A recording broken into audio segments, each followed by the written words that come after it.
रायपुर नामक गांव में एक सेठ रहता था। उसके यहाँ एक नौकर काम करता था जिसका नाम रामू था। रामू बहुत ही मेहनती था, पर उसका सेठ बहुत ही कंजूस था।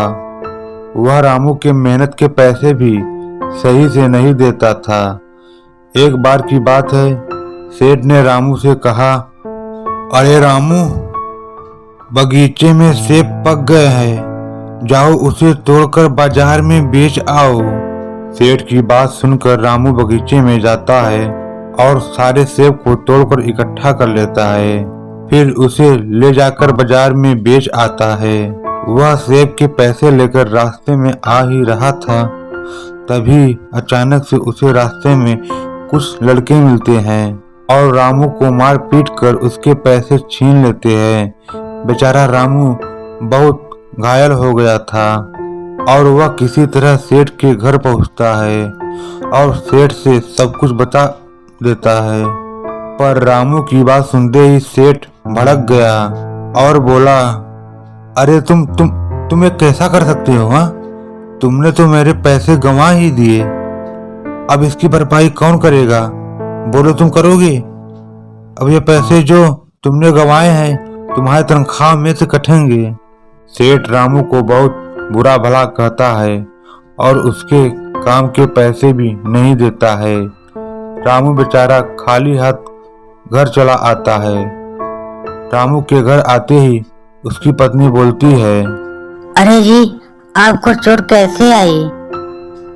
रामू बोलता है, कुछ नहीं, थोड़ी सी पैर फिसल गया और मैं गिर गया।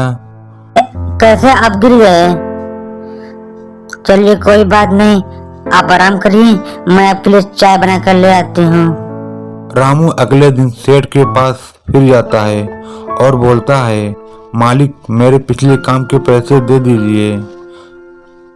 अरे कौन से पैसे? तुम्हारे कोई पैसे वैसे नहीं मिलेंगे, पहले तुम मेरे पैसों की भरपाई करो जो तुमने गवाए हैं। रामू उदास हो जाता है और घर जाने लगता है। तभी देखता है कि सेठ के बेटे को दो लोग पीट रहे थे। रामू दौड़कर जाता है और उसके बेटे को बचाता है और उसको घर पर पहुंचा देता है और सेठ को सब कुछ बता देता है। पर सेठ बोलता है, अरे चलो चलो, ठीक, मेरे बेटे को बचाकर बड़ा एहसान कर दिए हो। रामू वहां से चुपचाप चला जाता है। एक दिन रामू नदी के पास बैठा था, तभी देखता है कि नदी में कोई डूबता हुआ आ रहा है। वह जल्दी से नदी में कूद जाता है और उस आदमी को बचा लेता है। और जब पानी से बाहर आता है तो देखता है कि वह तो उसका सेठ ही है। तब रामू बोलता है, अरे सेठ जी, आप कैसे नदी में गिर गए? सेठ रामू को देखता है और बोलता है, बहुत बहुत धन्यवाद जो तुमने मेरी जान बचा ली, नहीं आज तो मैं मर ही जाता। फिर सेठ को अपनी गलती का एहसास होता है और रामू द्वारा किए गए काम के सारे पैसे लौटा देता है।